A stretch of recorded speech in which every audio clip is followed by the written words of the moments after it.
Welcome to another edition of Never Too Late. I'm your host, Carol, the program that inspires you to follow your dreams. What is it that you wanted to do the first part of your life, and now you're on the second part, and you're wondering what it is that you should be doing? Well, what dream did you have when you were younger? Did you want to write a book? Did you want to cook? Did you want to travel? Did you want to go back to school? Whatever it is that you didn't get to do the first round of your life, you have the second round to do whatever it is that you desire to do. And Never Too Late inspires you to follow those dreams. And with me today, I have two very interesting women. I have Farrah Tanis, who is the executive director of Women's Blueprint. Yes. Right? Black Women's Blueprint. And I have Christina Jaus, who is on the board of directors of Black Women's Blueprint. Welcome to the show. Thank you very much for having us. I am so glad that you came. These women are doing something very fantastic. They are February the 8th. I'm going to say this first, the beginning of the show, February 8th, 2014. They will be having Mothertongue Monologues. That's right. And this is your... This is our fourth annual theater production. Fourth annual theater production. I wanted to get that out first because I'm so excited about what they're doing, and I think that it's so great. So, for the sake of our viewers, before we get in, you know, I'm jumping ahead of myself. Farrah, tell our audience a little bit about yourself. Okay. Well, I'm Farrah Tanis. I am the executive director of Black Women's Blueprint. I'm also one of its founders. I am also the founder of the Museum of Women's Resistance, also known as MARI. And, you know, this is a museum that really tells the narratives of women of African descent, really from around the world, but really with a special focus on Black women in this country, in the United States. I'm also the creator of Mothertongue Monologues, which is a social justice, a human rights, a civil rights theater production that brings Black communities together to talk about the difficult issues that we otherwise wouldn't sit down and talk about. I like that, and we're on the same page with that. So we want to go further into that. But for the sake of our viewers, Christina Jaus, could you tell the viewers a little bit about yourself? Yes, I'm Christina Jaus. I'm on the board of directors of Black Women's Blueprint. I'm also one of the co-founders. I'm also the founder of Wheels Collective, a female-bodied auto repair collective. And we're looking to getting that off the ground. But that's cool. We're going to have to talk about that a little bit. We're going to have to find out what that's all about. But let's get into Black Women's Blueprint. Now, how did this come about? What gave you the idea? Okay. So Black Women's Blueprint came about at a very political time in our history in America, as we were, you know, really thinking about whether or not we were going to have the first Black president or the first woman president, right? So during the Democratic primaries, there you go, there was a lot of conversation and a lot of, you know, Black women were being sort of placed right in the middle. And, you know, there was this usual, you know, dichotomy that happens, and it's around race or gender. Are Black women voting their race or their gender? And so, you know, that became very problematic for us because it was like, okay, those are not, you know, mutually exclusive. We're both women and we're both Black. And so how do we even answer that question? How do you even place us? Exactly. How do you place us in the middle of such a conflict? And of course it was sensationalized. And so we decided, you know what, we need to come together around this time because it's a historical moment in our country,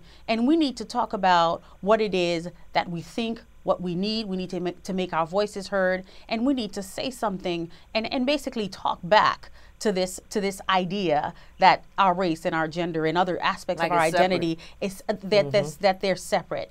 And so as we were watching, you know, now President Barack Obama and Hillary Clinton at the time in their debates, they each were presenting their own blueprint for change. So this one had their blueprint, his blueprint for change. She had her blueprint for change.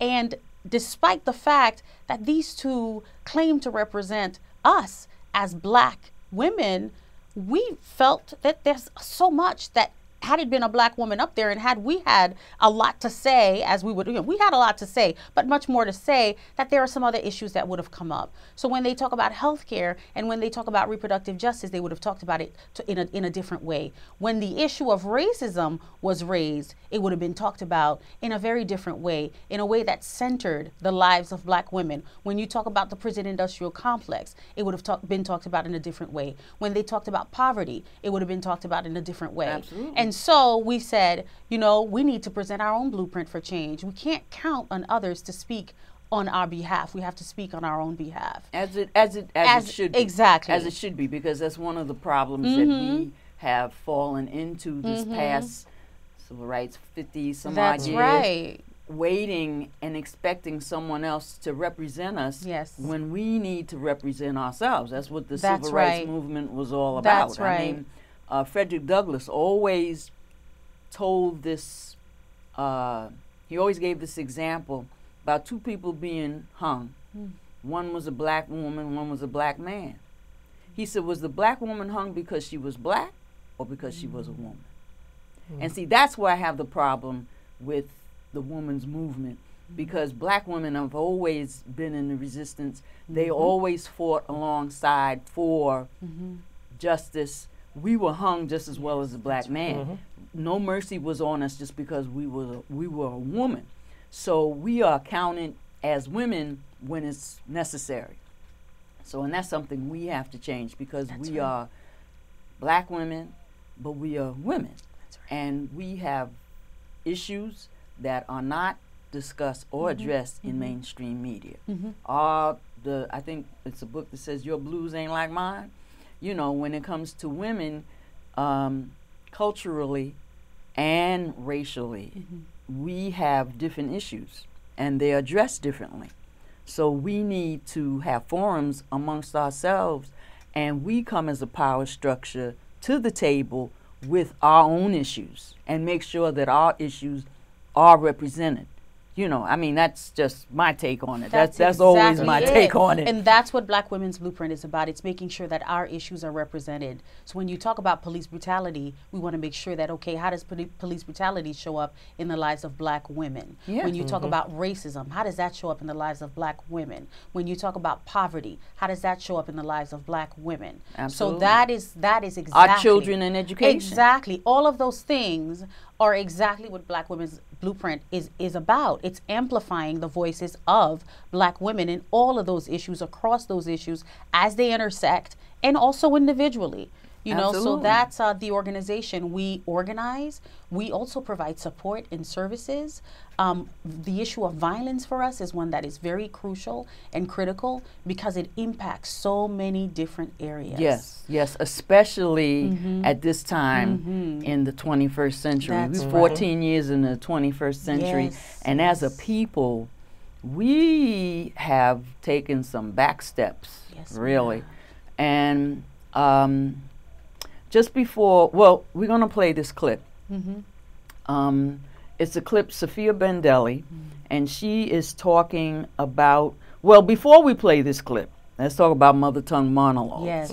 Okay, because I want people to understand, okay, you and your organization, that Black Women's Blueprint. Now, how did Mothertongue Monologues come about? Okay, Mothertongue Monologues came about after a period of just, doing a lot of talks, handing out postcards in the street, talking about sexual assault, talking about poverty, talking about HIV, talking about all these things. And people, they took the cards, but, after you have these cards printed and they wind up, somewhere on the street, or that's a problem. Or you're doing a workshop and people are getting it, but they're not feeling it. They're not getting the call to action that comes with that. They're not being transported into the moment that we're discussing. So we decided we got to do something different. We got to bring people to a space where they're stimulated, and that they're engaged, not only in listening, but in talking back, in visualization, in feeling. So there's music, there's drums, there's poets, there's actors dramatizing exactly what it is that the issue is that we're discussing. So when you talk about Mothertongue Monologues and the clips that you're about to show, it's really just there's music in the background and there's imagery also in the background. So people are seeing the person speak it, they're hearing it. There's music that engages the senses and the feelings, and then there's the visuals that takes you back to the history that this person is addressing through their monologue. And I love this clip that you're going to see, and we're going to talk about it after we play it, is a clip where Sophia Bendelli is talking about the nature of female slavery. And that, outside of just not knowing our history, period, but just understanding what black women went through during slavery. You know, we were very much so alive in the picture of slavery. Absolutely. And we were definitely resisting and fighting back during slavery. So we're going to play this clip and take a look.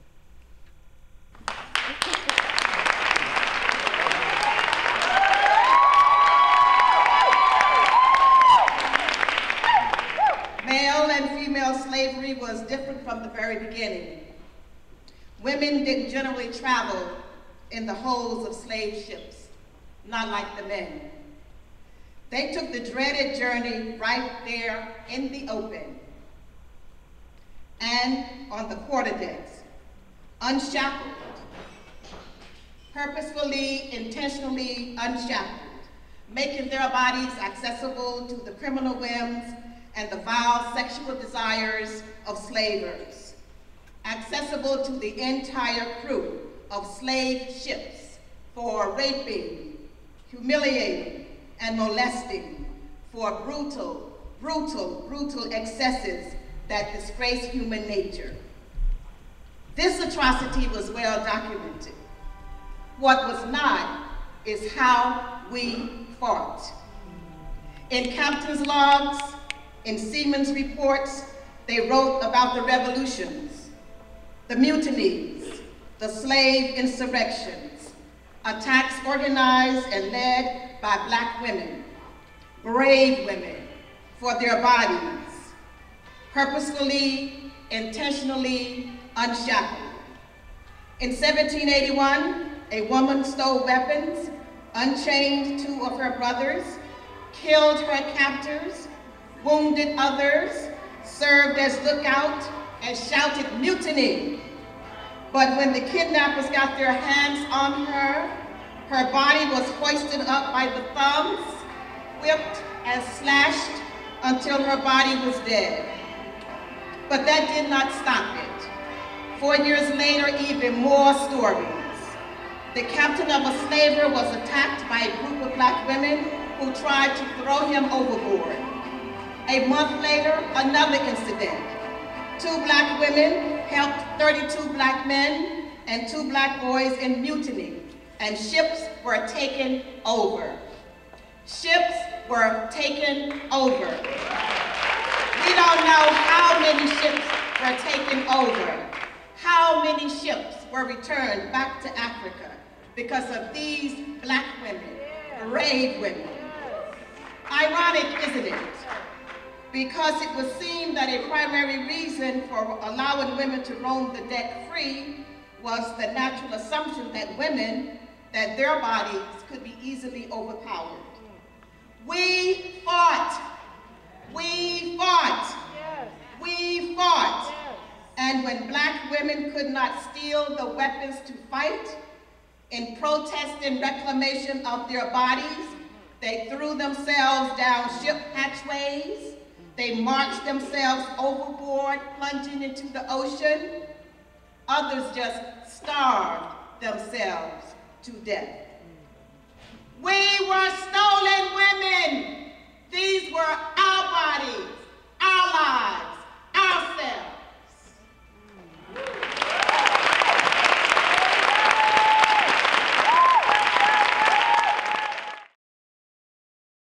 That was great. Yes. That was great.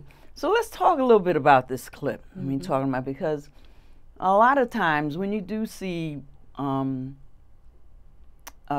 enactments of slavery, like you had 12 years a slave, you had the butler. Yes. I think were kind of really much more of an improvement, because the first one was, of course, Roots, you know, and it was a lot of controversy around Roots that act like it was a problem that they did that and it caused an uprising.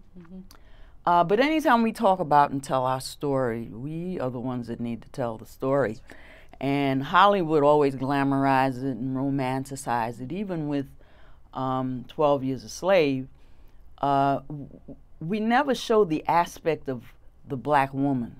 What, you know, if you haven't studied it or you haven't given it any thought and you're just looking at it, the girl in 12 Years a Slave, the slave master's wife was mad and threw something at her and hit her face. But you don't think about the cruelty that black women had to go through, not only from the slave master and being raped, but from his wife, the Miss Anne syndrome. You know, so let's talk about that, on slave ships. I'm sure a lot of people probably do not understand that black women resisted. Very much so. And those are the things that you don't see in the history books. And one of the things that you said that's very profound is that we have to tell our own stories. And so as the history books are erasing even the word slave out of the history books, we need to be able to teach our young ones and the future generations so that they do remember and so that we live with the imperative of never again, and that we make sure that we live in a society that understands that never again will this happen. And there's the present day slavery.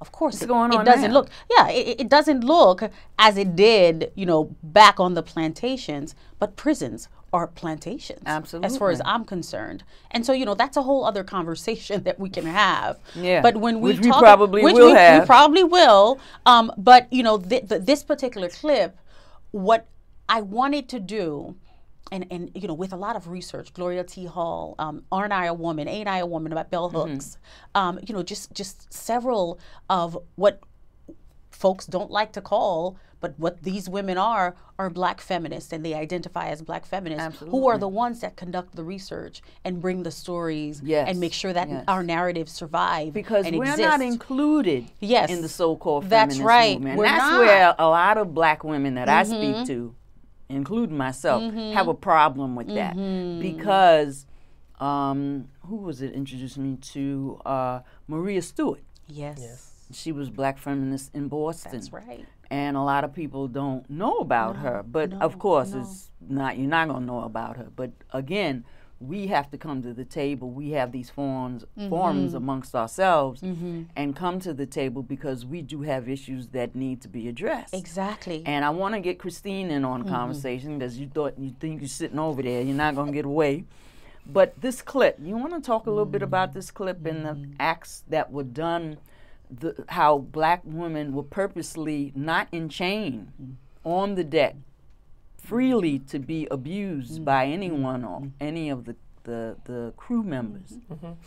I think this piece specifically, for me, spoke true to kind of today's idea of the black female body, that it's just completely accessible. And so looking back, even on the slave ships, we weren't a threat.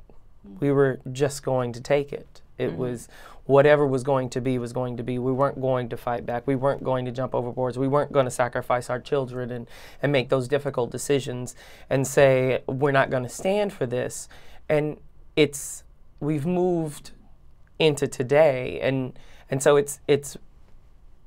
that piece specifically makes me think of what our ancestors went through and look at where we are now, and it's kind of scary because it's, you know, you can take that story and you can tell that story that this is the same things that's happening, except it's not happening on a slave ship. It's happening on our streets. It's happening in our clubs. It's happening in our homes with our partners. It's happening. It's still happening. And so still accessible. Absolutely. Still you can do what you want. Yes. That you're not, you're just something to be used. They don't see you as a human, as a person, as an individual, They don't see you as a woman, you know. Yeah. And which I find strange, because you find me as a woman to rape me and to do what you feel you can do to me, but yet you don't respect me or acknowledge me as a woman. So this is I find this piece to be really amazing, and this is something that we as women need to come together and discuss, and to own what has happened to us, not bury it and be ashamed of it. These are things that have happened to us, and you can kind of connect that to what's going on now. Right. And also the important piece of this, I think, is the balance that we strike in Mothertongue Monologues. And so, yes, we want to tell the story of abuse and oppression, but at the same time, there's always resistance. Where there's abuse and oppression, there's always resistance. That's how change happens. That's how worlds and nations and villages and towns and cities are changed, and ships are taken over. Because while this violence was happening, these women were plotting and thinking, how are we going to free our men? How are we going to get them? How are we going to get all of us out of here? They didn't think, oh, we just need to free ourselves because we're the only ones experiencing rape. You know, there are the men below that also need to be free. Being raped. And that's something that's not told a lot either. Like we were discussing about on the slave plantations, Hollywood always shows a woman looking like she 20 or 22, but these were young girls that were being raped, very 8 young. and Very 7, young, very and young. not only the girls, but the boys, the young boys were raped. And see, Hollywood doesn't show. They show this romanticized, if they do anything concerning slavery, which is, again, our story to be told, and to be told correctly, because as more history books are being written, they're changing the language. You know, language is everything. That's right. You know, I can make something sound beautiful, you know, or this thing about law, you know, all depends on the language and the law. I can make you sound like a criminal, or I can tell the story and make it sound like, oh, he was just joyriding. He was just having, you know, for Europeans, they joyride. For our kids, oh, they're thieves and they stole. And the law, the issue and question of law that you bring in, you know, that's something, again, that's historical. It started with, you know, slave patrols. And when we're talking about rape and sexual assault, the fact that it was not illegal to rape black women. And in fact, it was profitable, because the rape of black women didn't just serve the perversion or the need to commit violence by the person who was committing the violence, but what it did is it produced and it reproduced a whole generation of new slaves, so that there wasn't even a need to take that voyage back to Africa to steal more human beings, because guess what? We got these women, we can just keep them pregnant. And so what was happening is that the masters, the sons, the grandsons, the uncle, every single person, every single white person, white slave owner had access to these female bodies. And unfortunately, on the plantations, there was also breeding. And so there and was that's another thing that's not discouraged, the breeding farms. They had farms that you were just there to breed. And they would pair you with your brother. If they thought that this is the ignorance that was there. Pair you with an uncle. You know, it didn't matter whether you were related or not. He's big and strong. She brings children. Just breeding. That was a commodity. The child is a commodity. You're a commodity. He is a commodity. You are all owned by this one slave master, and your duty is to produce and reproduce and build his wealth. And so the wealth of this nation is built on that system. And again, capitalism at its best. I mean, if you understand really slavery and all of the players in slavery, you can see why countries today are doing what they're doing now. You can make the connection, because how could you enslave a people, the Portuguese, the Dutch, Germans, British. When British got involved with slavery, they made it an actual business. You had all of these countries, all of these people involved in slavery, and to the islands in the Carolinas, and where they would break you, and all of these things that they would do to you to break you and to make you subjective to being a slave. And then the travel you would have to do, the walking you would have to do. I remember one time this lady was giving a discussion and she was making it sound like slavery was the greatest thing since aspirin. She was saying, oh, well, the slave masters, they really cared about their slaves and they really took care of them. I said, no, they didn't. I said, the attitude they had about slavery, I killed one, I have another one. It wasn't like they would, really care that you got medical attention. You know, if the slaves amongst themselves would take care of each other and would have herbs and do whatever it was that they would do in order to survive. But to really make sure that, my slaves and I care about my, no, don't be under that assumption. You want to make it sound like it's, again, changing the language that it wasn't, it was, it was good. They're calling it communities. They're calling slavery, slave quarters, communities that were on plantations.